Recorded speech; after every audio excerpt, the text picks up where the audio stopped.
बिस्मिल्लाहिर्रहमानिर्रहीम। अस्सलाम वालेकुम नाज़रीन, मैं हूं अहमद फवाद और आप देखते हैं मुझे मेरे यूट्यूब चैनल और फेसबुक पेज पर। नाज़रीन, आज की सबसे बड़ी ब्रेकिंग न्यूज़, वज़ीर-ए-आज़म इमरान खान साहब का तुरप का पत्ता, सबसे बड़ा पत्ता चौधरी निसार आ रहा है। इस हवाले से कुछ अहम और एक्सक्लूसिव तफसीलात आपके सामने रखूंगा।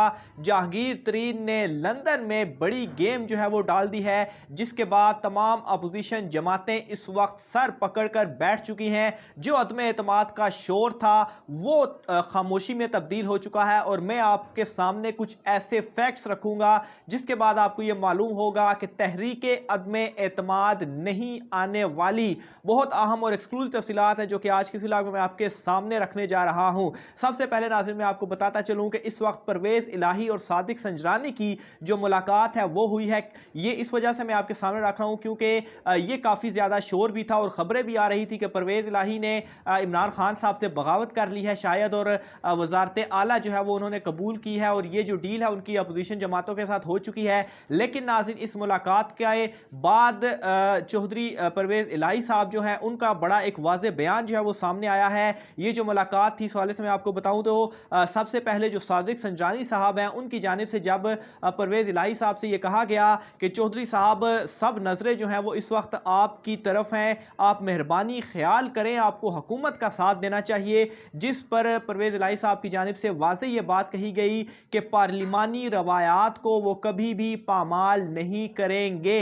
ये बात नाज़रीन ऑन रिकॉर्ड उनकी जानिब से कही जा चुकी है कि पार्लिमानी रवायात को वो कभी भी पामाल नहीं करेंगे और जो हुकूमत है इनको जो अवाम की जानिब से 5 साल का जो मैंडेट है वो मिला है। जो सियासी मुलाकातें इस वक्त हो रही हैं वो जो है वो उसको इस तनाजुर में ना देखा जाए। वो एक सियासी मुलाकातें हैं, हम सियासी लोग हैं और इसी तनाजुर में जो मुलाकातें हैं वो कर रहे हैं। जो इलेक्शंस हैं वो अपने मुकर्रा वक्त के ऊपर ही अच्छे लगते हैं, यानी कि उन्होंने तमाम तर जो चहमगोइयाँ इस वक्त चल रही थी उन्होंने वाज़े कर दिया। एक तो इलेक्शन अपने वक्त पर होंगे, इमरान खान साहब अपने 5 साल मुकम्मल करेंगे और पार्लिमानी रवायात को वो कभी भी पामाल नहीं करेंगे। इसलिए ये जो चैप्टर था काफ लीग वाला ये इस वक्त मुकम्मल तौर पर क्लोज जो है वो हो चुका है। इसके अलावा नाज़रीन, पीपल्स पार्टी ने इस वक्त एक नया उज़र सामने रख दिया है। जो एक इख्तलाफात सामने आ रहे थे, इन इख्तलाफात में अब एक मजीद इजाफा जो है वो हुआ है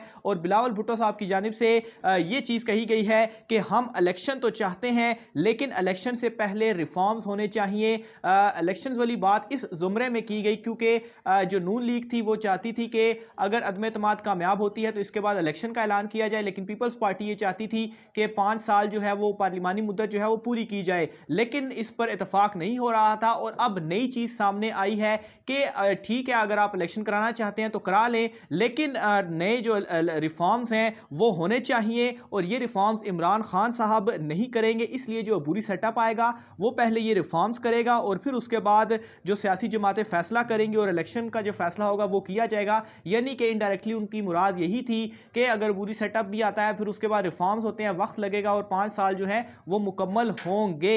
लेकिन नाजरीन, ये उज़र जो था वो एक मरतबा फिर से पीपल्स पार्टी ने ये चीज़ बावर करवाने के लिए बताया था कि वो अपनी बात के ऊपर अभी भी कायम है, यानी कि इख्तलाफ अभी भी उसी जगह पर मौजूद है। और नाजरीन, इस वजह से इमरान खान साहब के खिलाफ जो अब अदम एतमाद है वो नहीं आ सकती क्योंकि पार्टीज दोनों आपस में ही मुखालफत एक दूसरे की इनकी इस वक्त हो चुकी है।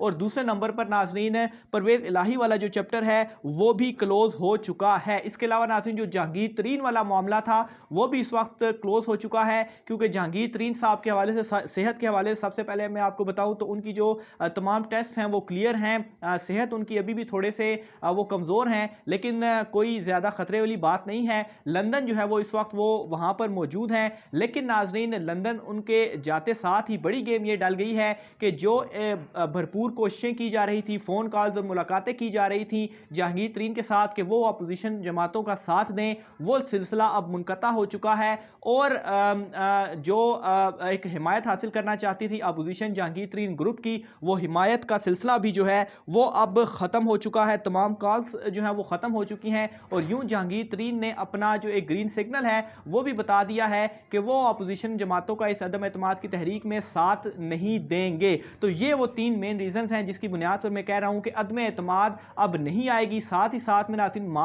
23 मार्च को OIC का इजलास है और उससे पहले कौमी असम्बली का इजलास नहीं बुलाया जाएगा। 23 मार्च के बाद ही कौमी असम्बली का इजलास बुलाया जाएगा, यानी कि मार्च के महीने में अदम एतमाद नहीं आ सकती। सबसे पहली चीज़। दूसरे नंबर पर जहांगीर तरीन ने जो है वो इनकार कर दिया। तीसरे नंबर पर काफ लीग ने भी इनकार कर दिया, अपना मौकिफ सामने रख दिया। फिर इसके अलावा पीपल्स पार्टी ने भी अब इस मामले से इनकार कर दिया।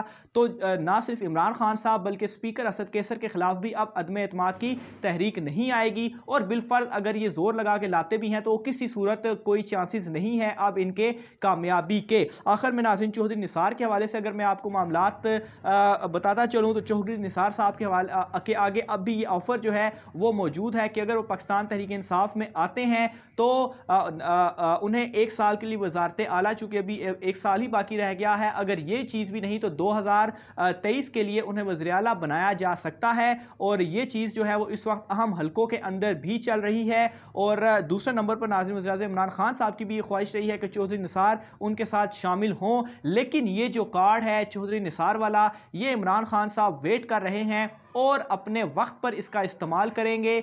और इस वक्त अपोजिशन जमातों के अंदर इसकी भी जो डर है वो बैठा हुआ है, क्योंकि चौधरी निसार के साथ एक बड़ा ग्रुप है 20 से 25 अरकान का, जो कि नवाज लीग से ताल्लुक़ रखते हैं, जो चौधरी निसार साहब के साथ खड़ा है। और अगर वो पाकिस्तान तहरीक इंसाफ में जब भी ज्वाइन करते हैं तो ये ग्रुप इनके साथ ज्वाइन करेगा।